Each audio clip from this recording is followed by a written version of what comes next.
Hi everybody, welcome to the next video, and in this video I want to talk about the exercise order. So how to arrange the exercises in your workout.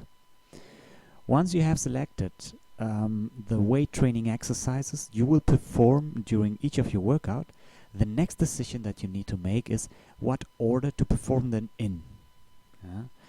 As in the case with most aspects of creating an effective weight training routine, exercise order can vary significantly based on factors specific to you and your goals. Having said that, there are some general rules that tend to apply in the majority of cases, and here are those rules.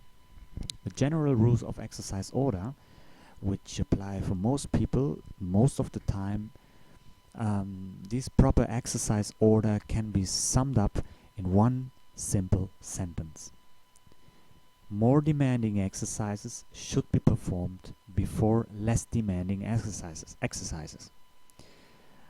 The most common examples are: first, exercises for bigger muscle groups or for bigger muscles should come before exercises for smaller muscles. Chest or back before shoulders, bicep or triceps, shoulders before biceps or triceps, quads before hamstring, before calves or abs. Second, compound exercises should come before isolation exercises. Example: bench press before dumbbell flies, overhead press before lateral rises, squats before leg extension, Romanian deadlift before leg curl.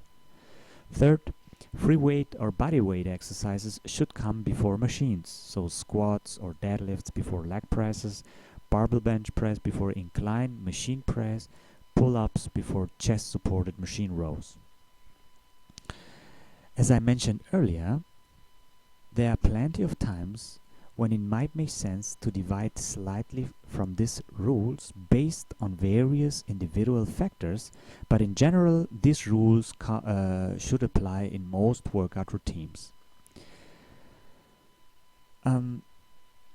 Now you may be wondering what should happen when you are training more than one muscle group in a workout, as most people will be, in fact. Many people using a full body split or upper or lower split will be training quite a few muscle groups per workout. And as you already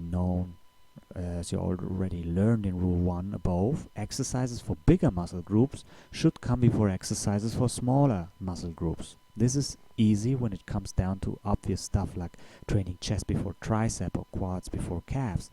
But what about when there's more than one big muscle group being trained in the same workout? Simple. All of the above rules still apply, even if it means you end up having to train each muscle group out of order.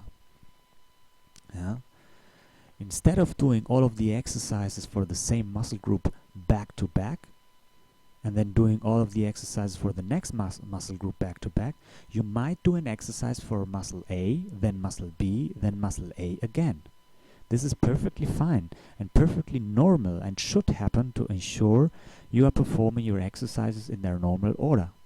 Once again, here's a reminder that there are certain instances where it might make sense to stay or to stray from these guidelines. However, since I can't predict every possible scenario for every person's specific situation, the best I can do is tell you what guidelines should be followed in most of the cases.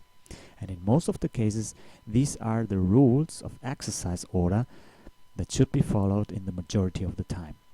What's next?